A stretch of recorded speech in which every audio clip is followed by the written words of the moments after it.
Rêve grand, petite taupe.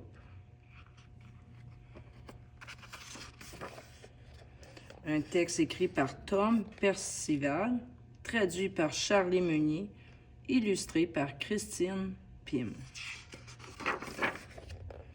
Perchée sur sa motte de terre, petite taupe humait l'air, alors que le jour se levait. Elle observait les oiseaux qui filaient dans le ciel. Elle aurait tant aimé voler, elle aussi. Elle regardait les canards jouer dans l'eau, mais elle ne savait pas nager. Personne ne lui avait jamais appris.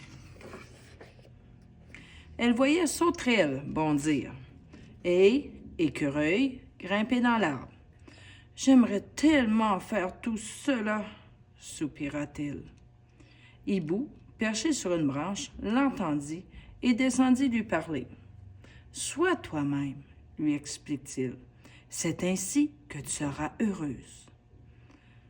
Rêve grand, petite taupe. Crois en toi, tu es génial. » Puis, il prit son envol en poussant un « ouh, ouh » puissant. Petite taupe avait beau essayer de rêver grand. Aucune de ses nombreuses tentatives ne lui plaisait vraiment. Jusqu'à ce que lui vienne une idée géniale. Hibou a raison.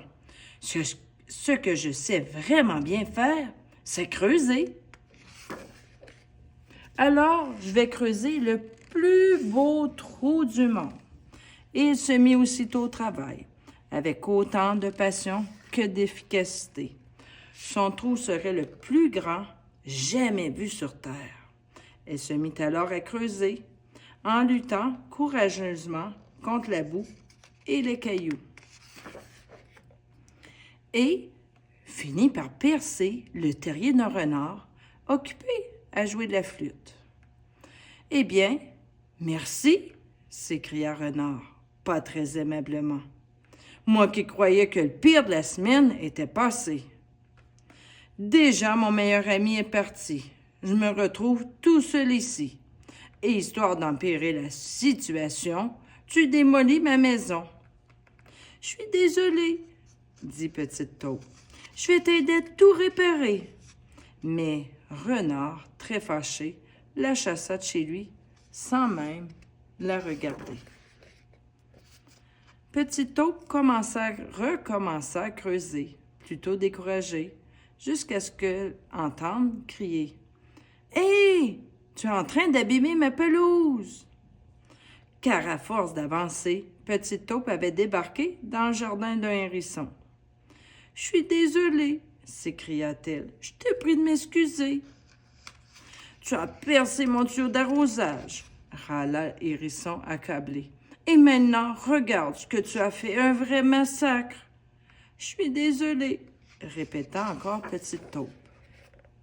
Alors, elle reprit son chemin, les larmes aux yeux. Lapin courait dans l'herbe en toute insouciance, suivant son cerf-volant qui naviguait dans les airs. Soudain, il trébucha sur une des mottes de Petite Taupe. Le cerf-volant lui échappa et s'envola loin, très vite. Sous les yeux de Petite Taupe, désolé encore, le cerf-volant se retrouva coincé dans un arbre. Lapin s'en alla en pleurant. Petite Taupe se retrouva seule. Décidément, ce n'était pas sa journée. Pauvre Petite Taupe, elle se sentait si triste. Son grand rêve partait en fumée. Elle avait voulu creuser le plus beau trou jamais vu sur terre. Mais elle n'avait réussi qu'à rendre tout le monde malheureux. « J'arrête tout, » s'écria-t-elle. « Je renonce à ce projet. » C'est alors qu'elle entendit une douce mélodie venue du bois voisin. Suivant la musique, elle se mit alors à creuser doucement. Et tomba sur Dame Loutre, qui lui demanda ce qui lui arrivait. Quand Petite Taupe lui eut tout expliqué, Dame Loutre se mit à chanter. « Tu dois continuer, Ce trou le plus grand du monde, tu vas le creuser. Ce n'est pas le moment de renoncer. Moi-même, j'ai dû beaucoup travailler pour apprendre à chanter. Pour réussir, il faut persévérer. Alors, Petite Taupe se remit à creuser, jusqu'à avoir les pattes trempées, car la terre devenait de plus en plus mouillée. « Oh non! » s'écria-t-elle soudain, affolée, les moustaches tremblantes. Apparemment, à force de creuser, elle était parvenue jusqu'à la rivière. L'eau coulait vite, le courant était fort, de plus en plus rapide. Le grand rêve de Petite Taupe tournait-il à la catastrophe? Mais poussée par le courant, Petite Taupe retrouva la terre ferme.